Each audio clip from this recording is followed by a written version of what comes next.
Hello everyone, आपका स्वागत है सीपीएस पर। आज हम लोग 7वां व क्लास की पार्ट 3 का प्रश्न उत्तर बनाएंगे। तो पहला क्वेश्चन है, निम्नलिखित शब्द का उच्चारण करते हुए पुनः लिखिए।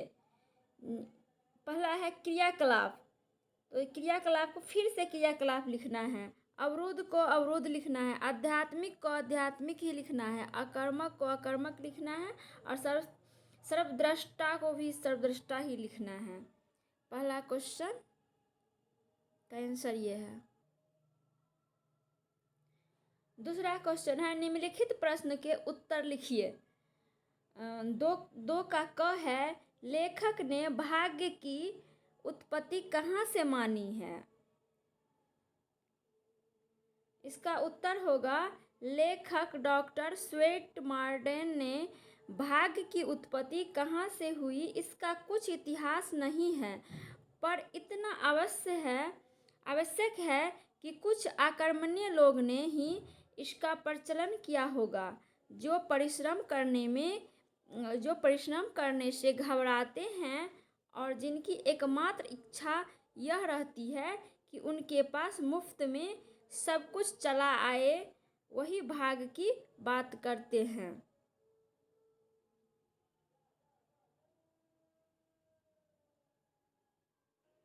ये पाठ का नाम है भाग्य विधाता कौन। और अगला क्वेश्चन देखेंगे हम, भाग्य मनुष्य को कैसा बना देता है? इसका उत्तर है, भाग्य ने मनुष्य को जितना गुमराह कर रखा है उतना किसी और बात ने नहीं किया है।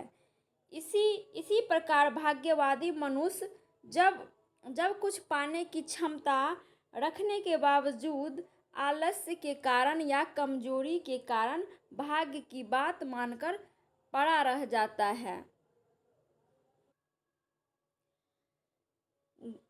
ग का क्वेश्चन है, लेखक के अनुसार सफल का मूल मंत्र क्या है? इसका उत्तर है, सब कुछ आपके भाग में लिखा है। अपने भाग विधाता आप स्वयं हैं। आप अपना भाग स्वयं बना और बिगाड़ सकते हैं।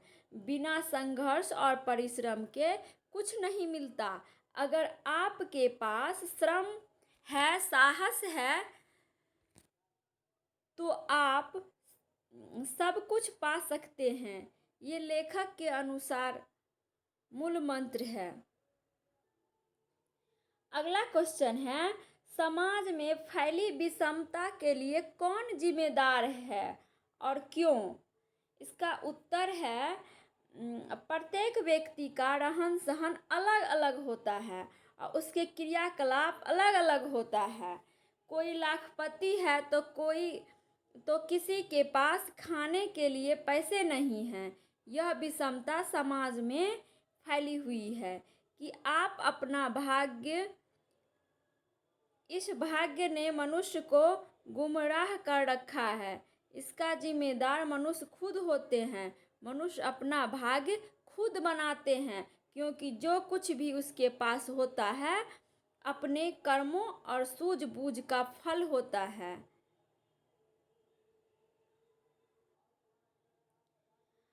अगला क्वेश्चन है, लेखक के अनुसार ईश्वर की रचना किस उद्देश्य से की है? इसका उत्तर होगा, लेखक के अनुसार हमारा विश्वास मजबूत होता है कि कोई काम कर रहे हैं तो हम सफल होंगे। आत्मविश्वास को दृढ़ बनाने के लिए ईश्वर का अस्तित्व बनाया गया है। इसके साथ साथ ईश्वर की कल्पना मनुष्य को भयभीत भी करती है। पाप या गलत काम न कर सके, इसी आधार पर ईश्वर सर्वव्यापी माना गया है।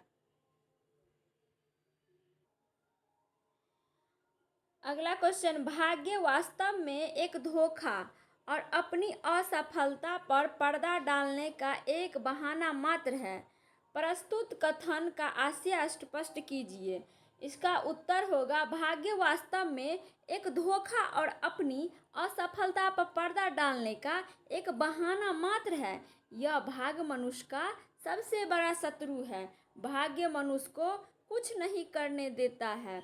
मनुष्य को अकर्मण्य बना देता है। किसी कार्य में हाथ डालने पर असफलता के कारण वह इस बात को मान लेता है कि भाग्य साथ नहीं दे रहा है और कार्य नहीं करता है। असफलता पर घबराए नहीं, मैदान छोड़कर भागे नहीं, निरंतर अपने कदम बढ़ाते रहे। वह आज से जो भी इच्छा करते हैं सब आप पा सकते हैं। आइए अब हम अगला क्वेश्चन देखते हैं। अगला क्वेश्चन है, यदि आप यह सोचकर निश्चित हो जाएं कि भाग्य में होगा तो पास हो जाऊंगा और भाग्य के भरोसे बैठकर पढ़ने का कर्म न करें तो क्या परिणाम होगा? इसका उत्तर है, भाग्य ने मनुष्य को जितना गुमराह कर रखा है उतना किसी और बात ने नहीं किया है।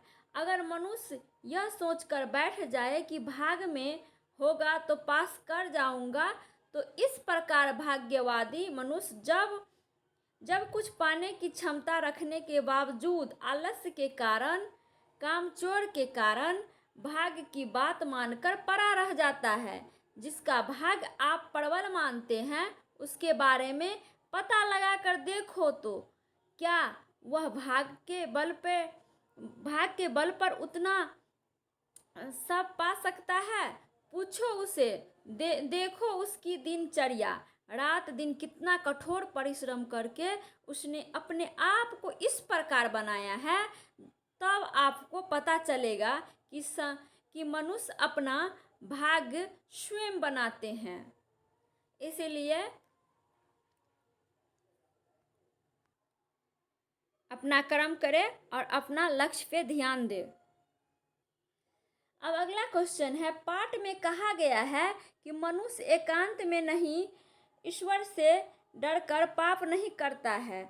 आपके विचार से वह ईश्वर से डरता है या बुरे काम के बाद मिलने वाले दंड से?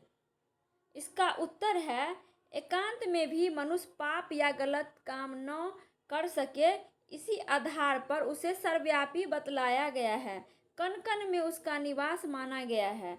अपने एकांत पर उसे पूरे विश्वास है कि कोई नहीं देख रहा है।